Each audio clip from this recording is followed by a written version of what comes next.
rock and roll. I'm like, wait, hold on. It's pig. That would be like, what do you do? Like, we're a rock and roll band.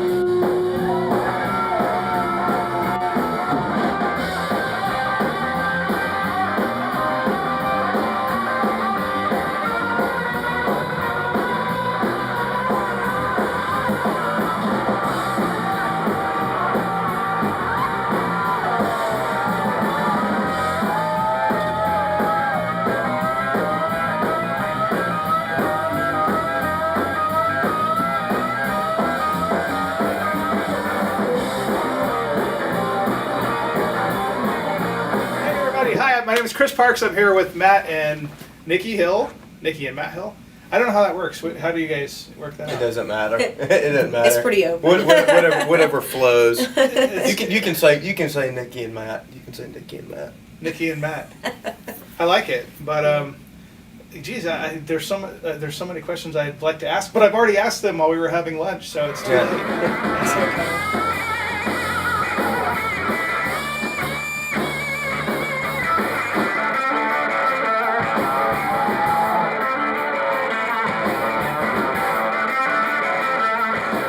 Well, we're both from North Carolina, so we met through mutual friends probably 7 or 8 years ago, something like that. Matt was, just a cool young guitar player. We met and just became friends, just bonded over, just our musical tastes and stuff like that. I'd go out to a lot of his shows. He had a killer band called the Buzzkills. And so I'd try to go out and see them whenever I could. And we were friends for years. And then, that blossomed into a romance a few years ago.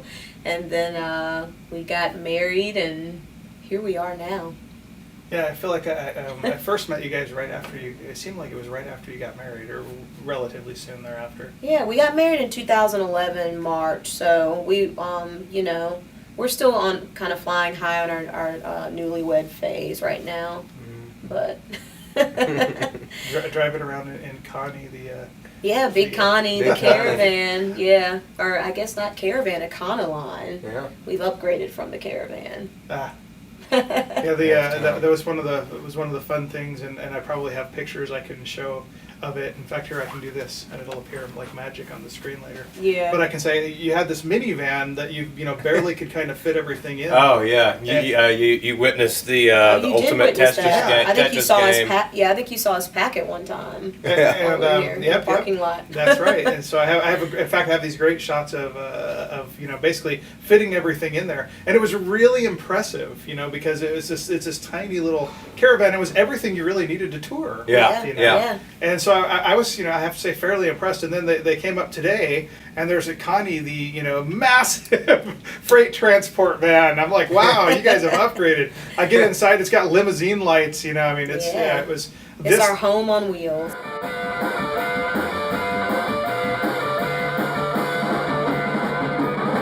The guy that introduced us, our friend Dave Quick, she would go sing harmonies in his honky tonk band, and that was the only time I'd heard her sing, was just doing harmonies and stuff. And then she started, I started giving her bass lessons, and she was wanting to start playing bass, and was doing really, really good at that, which was, it almost made me mad how quick she learned and everything. It was like, this took me 6 years, and it took you 60 minutes, But I'd encourage her to sing some lead, just because she was singing, gonna play bass. I was like, oh, you should sing a lead song or two, and she started singing like a Little Richard song or something like that, and I got angry because she didn't tell me that she could do that.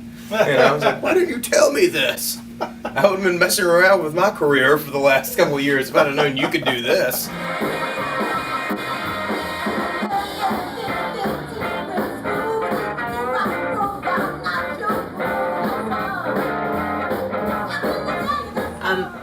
I'm a big believer that, and so is Matt, that really being a musician is like a calling. Like you don't really decide. Like it grabs you, Right. And that's really kind of what happened with me. Is I had no intentions of it becoming a career. I'm not one of those people that, everyone has like that dream story, and Right. my dream was just surviving. Like I just wanted something that I could make money, but at the same time I didn't want to be miserable while doing it if possible. Right. And so as the opportunities came up, I said, well, why not? I mean, I didn't have anything to lose, and Matt was on my side, which for me, that's really all I need, so it it just kind of happened organically and took off from there. So, and now we're sitting here in California a couple of years later, and there you have it. I remember the first time that you guys came out, I was interviewing Matt. Here, I can do that again. Like magic. And you were saying how you were planning on taking over the West Coast and then the whole world, as I recall. But I mean, for me, it's been enormously exciting. Seeing both the growth and you guys kind of as a musical entity, which is really cool. I get to see all the videos like everybody else on Facebook. Yeah. I like all the posts and all that. So yeah, it's been amazing to be able to do it together, and the sound of us together is completely different. So in the beginning when I first started, I was kind of leading different bands or kind of getting in those more sorts of those situations, and it always came down to when it was the two of us, it sounded like it was supposed to sound, being backed by another band, not that it's not good, but it's just different, and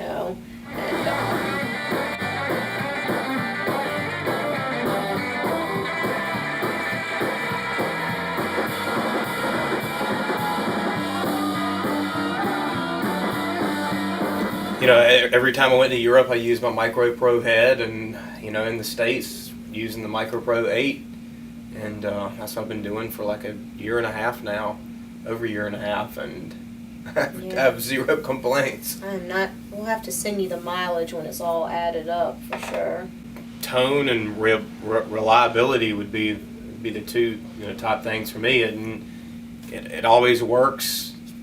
You can count on it to sound good every gig. Sounds the same every Sounds gig. the same every gig. Sounds the same after you sound check until you plug it in to You don't have to worry about your tubes going bad. You don't have to worry about maintenance. You just plug it in and it sounds great, and it is awesome that they're incredibly light and take up no room in a van, and load in and load out is a lot easier. Oh, tremendously. I mean, I can carry my entire guitar rig with my hands free. I can carry 2 guitars on my back and one of the, 1 or 2 of the Micro Pros with the shoulder bags, and I can have my hands free and carry a humongous loud guitar rig in with, it's so easy. It's just so easy. There's no point in carrying around this huge 90-pound amplifiers anymore when you can carry around something that is the size of a lunchbox and weighs 18 pounds and sounds just as good as your 80-pound amplifier does. So what's the point? It's kind of made them obsolete, for traveling and touring. It's just, you can do all that if you've got 20 guitar techs, or you got some guys servicing your gear every night, then bring out your 1959 Twin. But for the rest of us that are out there commandoing it, we need something we can count on, and Quilter Amplifiers you can count on. Oh, you've made all of our lives easier. Trust me. Trust me. I tried to bring my PV Bandit back on the road for like a weekend, just like, I'm gonna bring the old girl back out, and like the first gig was like, this doesn't really work anymore, I'm like kicking it, in between songs and getting to work again. I was like, all right, this was romantic, but I'm getting my Quilter as soon as we get back to St. Louis, because this didn't really, I used it like one gig and then brought the head back out. Yes. If you've ever seen me sharing the pictures, now you know they're what cute that's but I love that. It came from actually it was from one of our fans on Facebook, or probably a Quilter owner. I can't even remember this point, but they said he Q-topped it.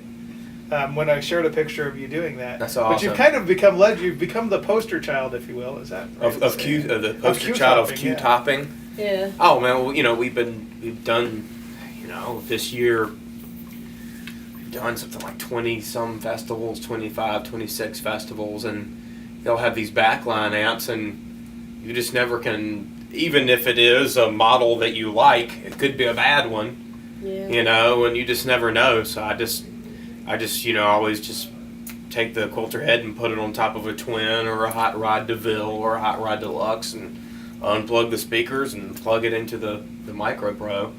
It seemed like it was bound to happen on those like couple Europe gigs where someone would be like, "Oh, I have a Bassman," so it's like, "Oh, that's perfect," and then it would sound terrible though. Right. It'd be Yeah, one of the, yeah. You'd it's be like, like, "Oh we man, didn't bring they the actually head, bought me a great amp, but it still Yeah. sounds like crap." Yeah. Right. And I was like so excited one time. They're like, "Oh, we have a Vox AC30," and I was like, "Oh man, I love those things." I plugged it in, and it was a sounded so horrible bad. one. It was just like I got the worst one in Europe of every Vox they've ever had. They sent me the worst one. I was just like this. And it was like one of the only times. It was like the only time I didn't bring the head. It was like a lesson learned. Like you never. the two now he's times attached I to haven't it. brought my head, I paid for it. Very, very hardcore. Yeah. Yeah, I'm just like, well, Interesting that's how what I that get for just Straying leaving my away. faith in backline gear. You just can't. I'm done. Oh yeah. Soundmen love it too. Oh, the sound. I mean, soundmen just almost kiss your feet sometimes when you show up with those things. They're just like, thank you. Oh my God, it sounds so good and made my life so easy. You know. So do you have them? Or do they typically mic it, or are they going through the? Most of the time, I get them to use the direct, and they love it. They love it. I mean, almost. I'd say 80% of the time, if I like it, it's the direct out. Sometimes you'll get a stubborn guy that, that wants to mic it, and of course that sounds great, because it's just you're miking a great amplifier, so it's going to sound good. Right. But So the it's not a direct big out deal.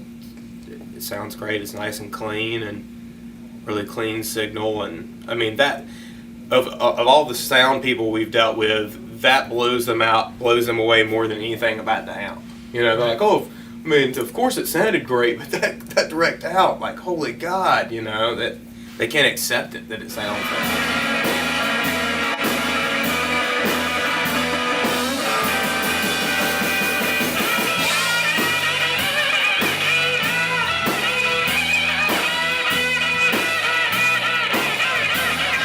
He's a genius.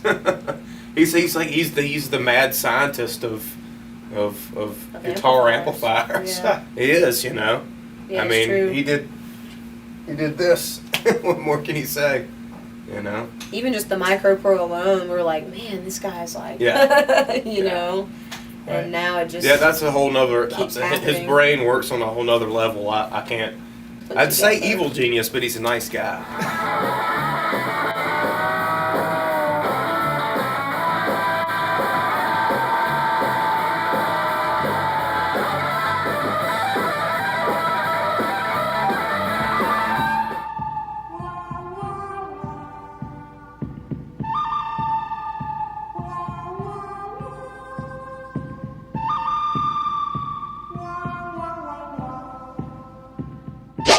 Big Connie!